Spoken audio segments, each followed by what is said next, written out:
आज हम करेंगे कक्षा 8वीं विषय हिंदी कविता एक जिसका नाम है वीरों का कैसा हो वसंत, और उसकी जो रचयिता है, जो कवित्री है, वो है सुभद्रा कुमारी चौहान। तो शुरू करते हैं हमारी कविता एक। कविता एक है, वीरों का कैसा हो वसंत, आ रही हिमालय से पुकार, आ रही हिमालय से पुकार। पुकार होता है किसी को पुकारना, है उदधि गरजता बार बार। उदधि होता है समुद्र सागर, प्राची पश्चिम भू नभ अपार। सब पूछ रहे हैं दिगंत, सब पूछ रहे हैं दिगंत, वीरों का कैसा हो वसंत। अब ये जो कविता है, उस कविता में कवित्री सुभद्रा कुमारी चौहान बता रही है, जो कवित्री है वो स्वच्छंद कवित्री है। ये अपनी कविताओं में स्वच्छंदता का उजागर करती हैं।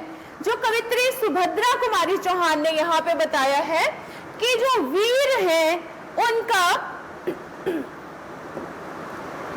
जो वसंत है वो कैसा होना चाहिए, जो वीर है वो किस तरह से, उन्हें हिमालय से किस तरह की पुकार आ रही है। अब यहाँ पे कवित्री कह रही है हिमालय से पुकार आ रही है कि वीरों का वसंत जो है वो कैसा होना चाहिए, वीर जो है वो कैसे होने चाहिए।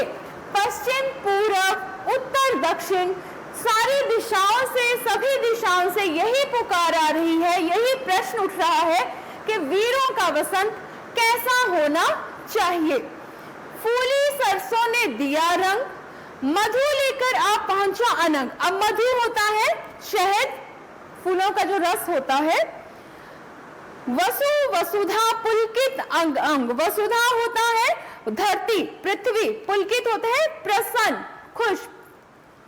है वीर देश में किंतु कंत, कंत होता है प्रिय, वीरों का कैसा हो वसंत। अब कवित्री यहाँ पे कह रही है कि जो फूली सरसों, फूल और सरसों है, उससे लहलहाती जो फसलें हैं, वीरों ने वीरों के जीवन में उस तरह से रंग भर दिया है, जिस तरह से जो सरसों होती है वो खेतों में भर जाती है, उसी प्रकार से फूल जो है वो खेतों में भर जाते हैं।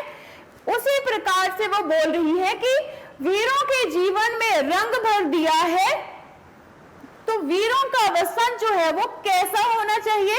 जैसे लगता है मानो आसमान में पुष्प से, आसमान जो है वो पुष्प होते हैं फूल, आसमान फूलों से भरा होता है, उस प्रकार से वीरों का वसंत जो है वो उस तरह से होना चाहिए। वीरों में क्या होनी चाहिए, वीरों में उत्साह मतलब वो उत्सुक होने चाहिए। जो वीर है उनका वसंत कैसा होना चाहिए। वसंत के रंगों से दुल्हन बनी धरती, जिस तरह से वसंत के रंगों से धरती जो है वो दुल्हन बन जाती है और उसका हर अंग अंग पुलकित हो जाता है, उसका हर अंग क्या हो जाता है, खुश हो जाता है। उसी प्रकार से ये यहाँ पे बताया जा रहा है कि जो वीर है उनके वसंत के बारे में यहाँ पे बात की जा रही है कि उनका वसंत उस तरह से होना चाहिए जैसे धरती जब दुल्हन बनती है तो उसका अंग अंग पुलकित हो जाता है, प्रसन्न हो जाता है। परंतु उसके प्रिय जो है वो वर्दी में है और युद्ध के लिए तैयार है। अब आप देखिए कि एक दुल्हन है, ठीक है, नई दुल्हन है, उसका प्रिय जो है, उसका जो पति है वो युद्ध जाने के लिए तैयार है, तो उस दुल्हन की क्या प्रतिक्रिया होगी। तो उसी प्रकार से यहाँ पे कहा गया है कि फिर भी यही प्रश्न उठता है, फिर भी यही प्रश्न किया जाता है कि जो वीर है उनका वसंत कैसा होना चाहिए, जो वीर है उनका वसंत किस प्रकार से होना चाहिए। आगे देखिए,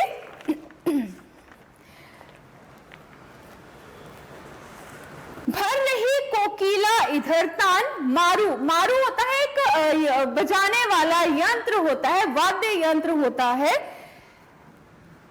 रंग और रण का विधान, विधान होता है निर्माण या रचना करना। मिलने को आए आदि अंत, वीरों का कैसा हो वसंत। अब यहाँ पे बताया जा रहा है कि जैसे कोयल है, वीरों का वसंत, कवित्री यहाँ पे कह रही है कि वीरों का वसंत कैसा होना चाहिए। वीरों के जीवन में वसंत तब आएगा जब वे शांति से खुशियां मना पाएंगे। ठीक है, यहाँ पे कवित्री यहाँ पे कह रही है कि वीरों के जीवन में वसंत कब आएगा, जब वो पूरी तरह से प्रफुल्लित होंगे, वो खुश होंगे, उनका जीवन खुशियों से भर जाएगा। नेक्स्ट है पैराग्राफ में कि बसंत में कोयल क्या करती है। बसंत में कोयल कूकती है। सभी ने सुना है ना कोयल कैसे कूकती है। युद्ध में होता है नगाड़े बजते हैं। जब युद्ध होते हैं तो क्या रहता है वहां पे, जब युद्ध होता है तो नगाड़े बजते हैं। वाद्य यंत्र की बात कर रहे हैं यहाँ पे, मारू, मारू है वाद्य यंत्र। अर्थात जो वीर है वो क्या करते हैं, अपनी जीवन और मृत्यु को हथेली में लेकर चलते हैं। उन्हें अपने जीवन की परवाह नहीं होती है। उनकी जो जीवन और मृत्यु है वो अपनी हथेली में लेकर चलते हैं। जीत मिलेगी तो जीवन मिलेगा, पराजय मिली तो मृत्यु। अब यहाँ पे क्या बताया जा रहा है कि अगर वीर जो है वो जीत गए तो उनको क्या मिलेगा, उनको जीवन मिलेगा, और अगर उनकी हार होती है तो उन्हें क्या मिलेगी, उन्हें मृत्यु मिलेगी।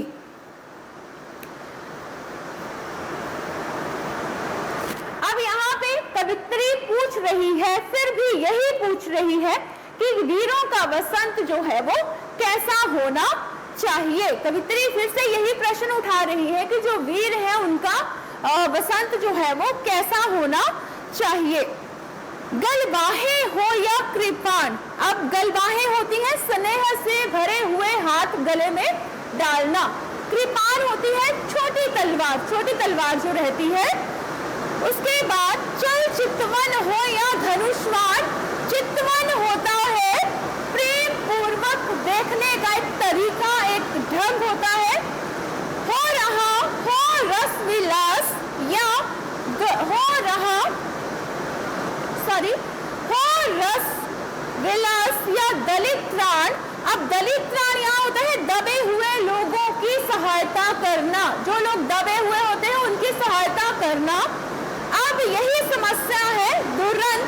दुरंत होता है जिसे पार कर पाना कठिन होता है। वीरों का कैसा हो बसंत। अब यहाँ पे भी कवित्री इसी जो हमें स्टैंजा है इसमें भी कवित्री यही कह रही है कि एक और तो प्रियतम के गले में बाहों के हार होते हैं। जो प्रियतम होता है उसके गले में बाहों के हार होते हैं, और फिर भी दूसरी तरफ क्या है, वीर के अस्त्र शस्त्र होते हैं। अब यहाँ पे उसे किसे चुनना है, या तो वो प्रियतम है ना, अपनी प्रियतमा के जो बाहों का हार है उसे चुनेंगे, या वीर जो है वो अस्त्र शस्त्र को चुनेंगे। ठीक है, तो प्रियतम की बाहों के हार को वो संभाले या अस्त्र शस्त्रों को वो संभाले। धनुष संभाले या प्रियतम के नैनों के बाण। अब वो यहाँ पे धनुष को संभाले या जो उसकी प्रियतमा है उसके नैनों के बाण को वो संभाले। वह विलासता का जीवन जिए या युद्ध का चुनाव करे, या वो अपने जीवन को अच्छे तरीके से अपनी प्रियतमा के साथ जिए, या फिर वो युद्ध का चुनाव, जो युद्ध है उसका चुनाव करे। फिर भी कवित्री यहाँ पे कह रही है कि जो वीर है उनका किस तरह से वसंत होना चाहिए। कविता में भी यही है कि वीरों का वसंत कैसा होना चाहिए। आगे है, कह दे अतीत तब मौन त्याग, लंके तुझ में क्यों लगी आग। ए कुरुक्षेत्र अब जाग जाग, बतला अपने अनुभव अनंत, वीरों का कैसा हो वसंत। अब कवित्री यहाँ पे यही कह रही है, अब कवित्री यहाँ पे कह रही है युद्ध से भला किसी का भला होता है। अब उसे युद्ध तोड़ना है, अब उसे अपनी चुप्पी तोड़नी है। यहाँ पे क्या युद्ध से किसी का भला होता है। जीतने वाला हारने वाला दोनों खाली हाथ रह जाते हैं। यहाँ पे जीतने वाला या हारने वाला दोनों के हाथ कैसे रहते हैं, खाली हाथ रह जाते हैं। लंका में आग क्यों लगी, इसी कारण लंका में आग लगी थी, क्योंकि युद्ध जो है वो उससे किसी का भी भला नहीं होता है।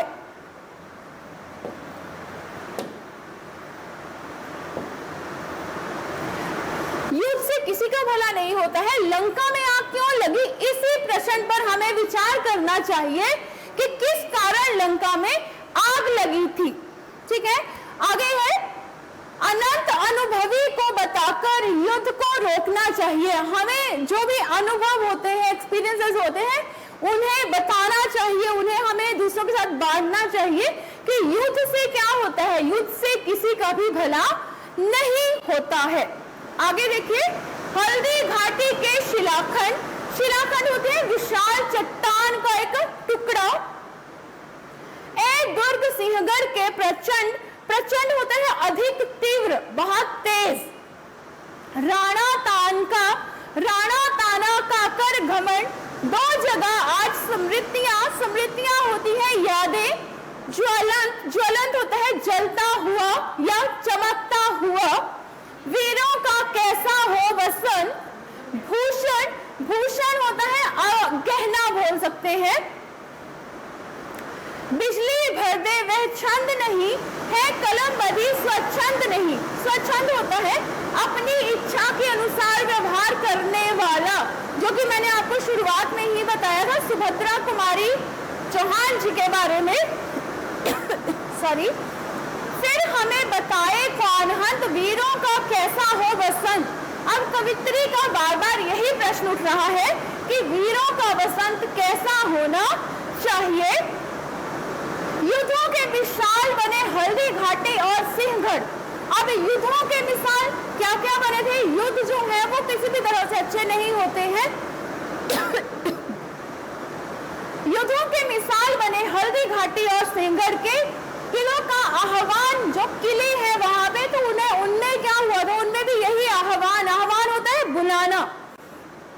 तो हल्दी घाटी और सिंहगढ़ के किलों का आह्वान किया जाए और महाराणा प्रताप सिंह को बुलाया जाए, ताकि नौजवान में वीर रस पैदा हो सके, ताकि जो हमारे नौजवान है उनमें वीर रस पैदा हो सके।